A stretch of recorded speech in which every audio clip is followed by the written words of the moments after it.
Chapter 3. Justin Gray lay on his bunk gazing at the ceiling of his cell in the high power ward of Twin Towers where the K-10s were lodged. K-10s, the keep away prisoners, the baddest of the bad. Some were bunking here for their own protection.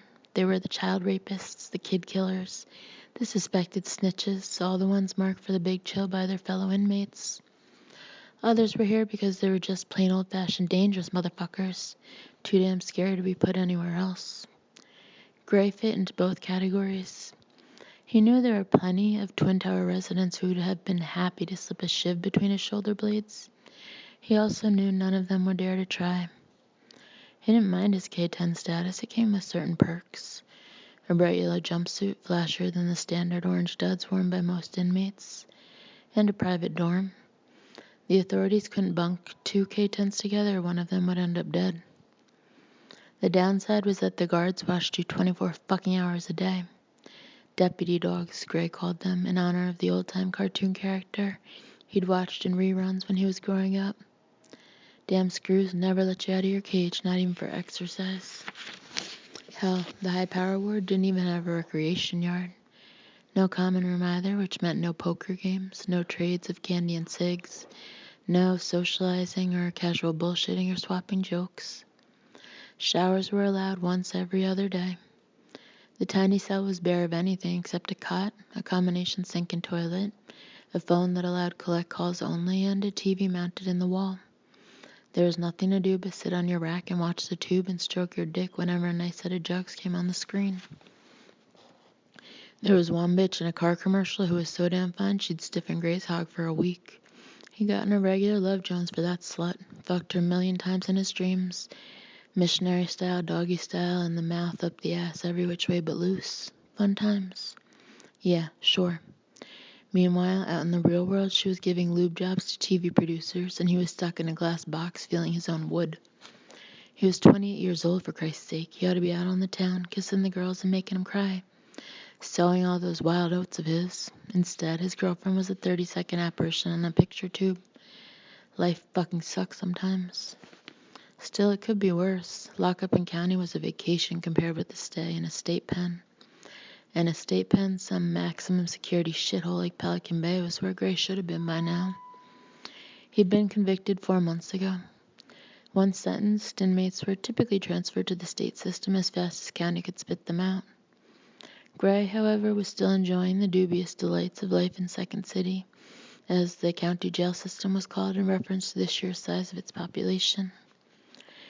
He was here for one reason only, Dr. Robin Cameron. She had been his ticket to an extended stay in county.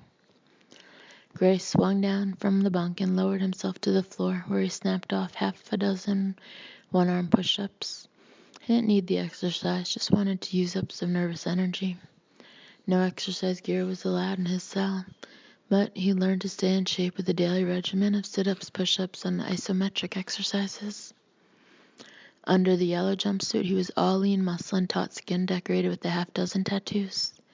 3 of them, skull, scorpion, and spiderweb, were jailhouse tats, applied by his cellmate a few years ago when he'd done a deuce upstate for auto theft. The prison tats were jet black and crude as hell, but jailbirds couldn't be choosy. Then there were the other 3 tattoos, larger, more detailed, and inked originally in full color, though with the passage of time they'd faded to a uniform blue. Those tats had been applied professionally by a guy named Ernesto at a tat shop called Wild Ink in Hollywood. Ernesto was a regular fucking artist, and he'd done some of his best work on Gray. There was a big-ass crocodile swimming across Gray's shoulder blades, and a knife with a bloody blade on his left biceps, and the piece de friggin' resistance, a tombstone punched into the hard knobs of his abdominal muscles above the navel. The stone bore his own name, Justin Hanover Gray, then his date of birth, January 22nd, 1975, and, what pleased him most, his date of death. Ernesto had selected March 15th, 2001, saying, "Beware the Ides of March, Vata," in a theatrical whisper. Well, Gray was still here, more than 2 years after his personal doomsday. He wondered how much more time he would have before he checked out. Years, probably. He'd never been one of those live fast, die young dudes. He intended to stick around. The tats weren't the only form of body art he'd indulged in. Over the past 12 years, starting at age 16, he'd pierced his earlobes, lower lip, chin, and navel. The jewelry was all gone now, confiscated by the dogs, and some of the holes were closing up. But once he was out, he would get pretty again. He liked to look good for his ladies. And he liked the process of decorating his flesh. Feeling the hot pain of the needle, seeing the deep purple bruise blossom against his pale, almost pasty skin. He had what the doctors called a high threshold of pain, and he enjoyed testing his limits, seeing how much he could take. Maybe that was why he could handle the isolation and constant scrutiny of the high-power ward. It was another test of his strength, another initiation and rite of passage. He had proved he could take whatever the system could throw at him. He could survive even in the ship palace, even in the reptile house. That was his private name for the place. Twin Towers was the official designation for this newest correctional facility of the Los Angeles County Sheriff's Department, situated in downtown LA, across the street from Men's Central Jail.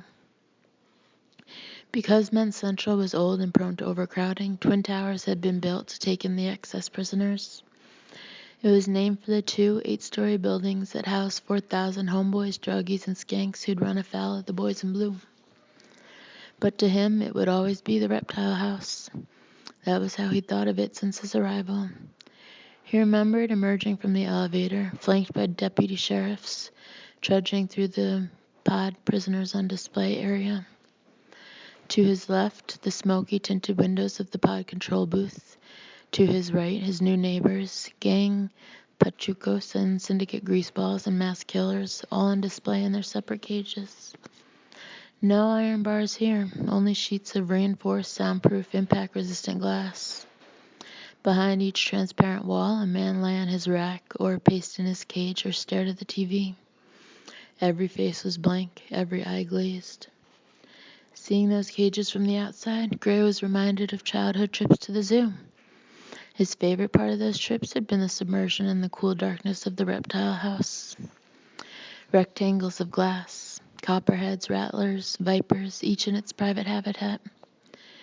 The cages brightly lit, glowing in the dimness of the exhibit room. Lines of the curious passing by, noses pressed close, hands squeaking on the glass, eyes staring at these dangerous sequestered things. That was what he'd thought of, and that was where he now lived. He was a king cobra behind glass. After a while, the 8x10 glass box had started to get to him, so he claimed he was sick, even forced himself to puke a few times. The old finger down the gullet had done the trick. He'd hoped to be transferred to the medical ward. At least it would mean a change of scenery and maybe a shot at some conversation. Privacy was okay, but it got old. But he'd been disappointed. The doctor had come to him, bearing a panoply of medical gear on a cart. Gray was treated right in his cell while 2 deputies looked on. The doctor had given him some pills. That was when he realized there was no getting out of the reptile house. No way he could stop being a display behind glass, not even for 1 day or 1 hour, until the offer from Dr. Robin. He called her that sometimes, Dr. Robin, like that bitchy shrink on the radio, Dr. Laura. He knew she didn't like it, so he kept it up. 2 months ago, she had visited him in an interview room here on the 8th floor. 2 hacks, their names were Paulie and Roger, better deputy dogs than most, had escorted him on a rare trip out of his cage and down the hall. She had been waiting, seated at a table. Despite the presence of the 2 deputies, she'd been nervous. He could see the fear in her pursed lips and flickering eyes. He had a feel for fear, other people's fear. He might not be a Rhodes Scholar or a creative genius or even a good dancer, but he knew about fear, knew things nobody could learn in any school.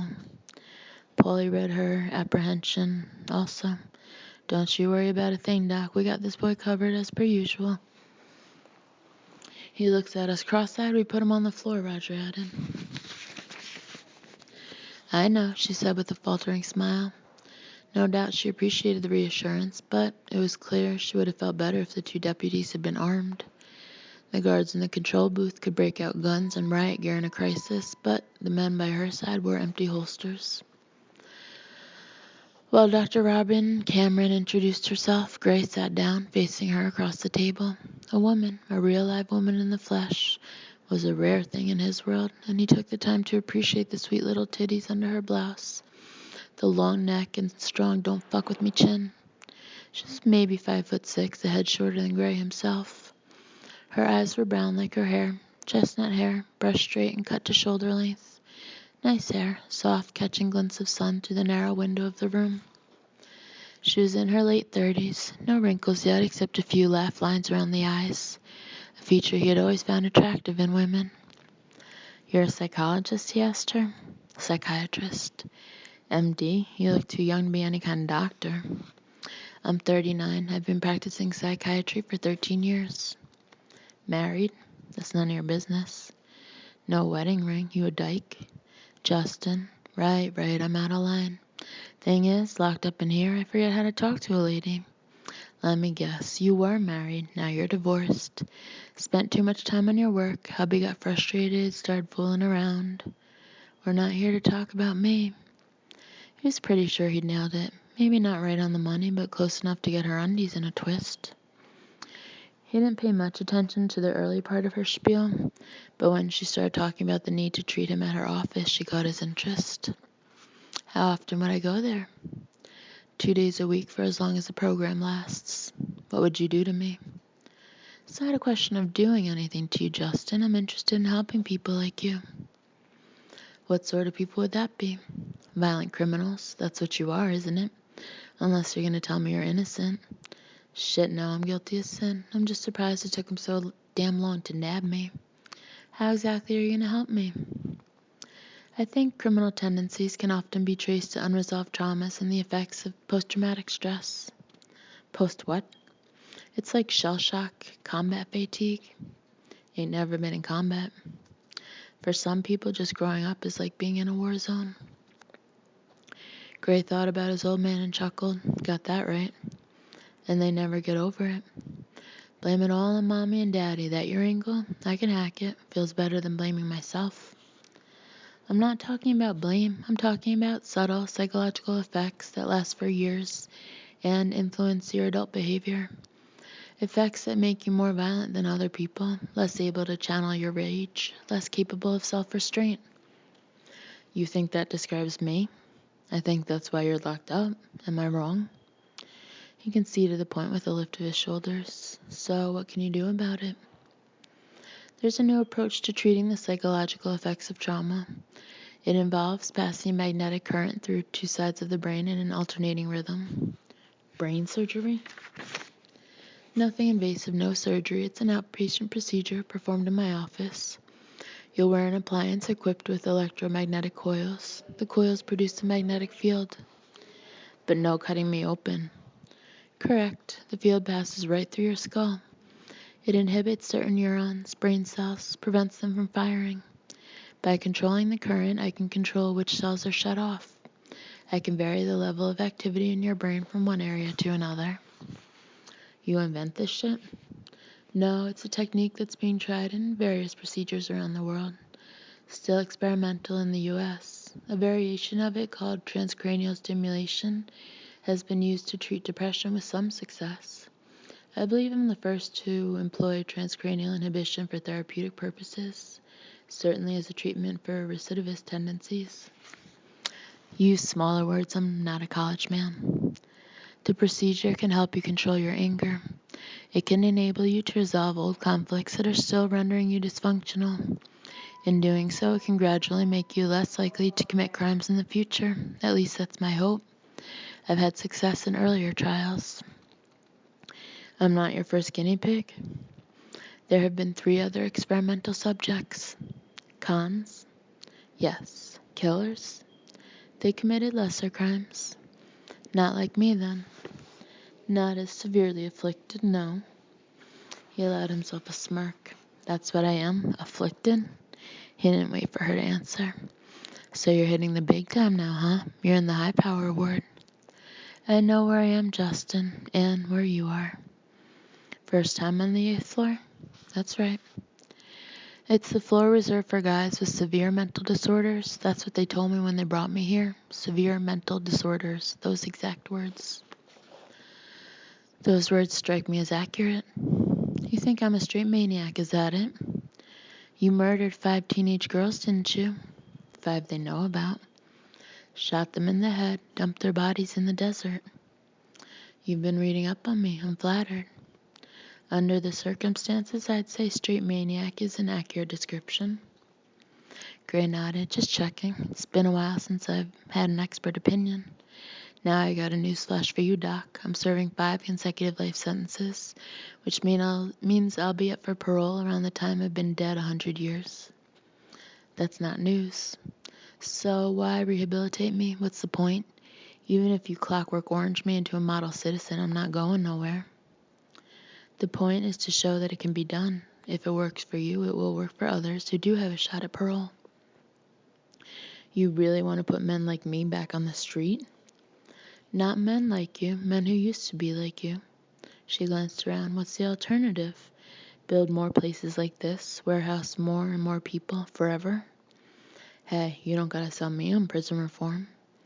He leaned forward on the bunk. But I want to be upfront with you. I don't think you'll have much luck with me. I'm a tough fucking nut to crack. I'll take that as a challenge. He had known she would take it that way, and he had known she would like a challenge.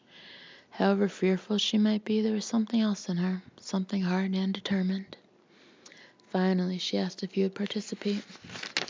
He made her wait, though he never had the least doubt of what he would say. What the hell, he said, alas, sign me up. Naturally, he didn't give a rat's ass about any experimental therapy. He didn't want to resolve his inner conflicts or become a better man. That was all bullshit. What mattered to him was simply the chance to get out of his cage, to escape from the ward, feel the sun on his face, see the city streets as he was driven to Dr. Robin Cameron's office. It wasn't living, but it was closer than anything Twin Towers had to offer. That, at least, had been his original rationale for signing up. Recently, he'd come up with an even better idea. Freedom. Permanent freedom. In another 24 hours, if everything went as planned, he would be out of the reptile house for good.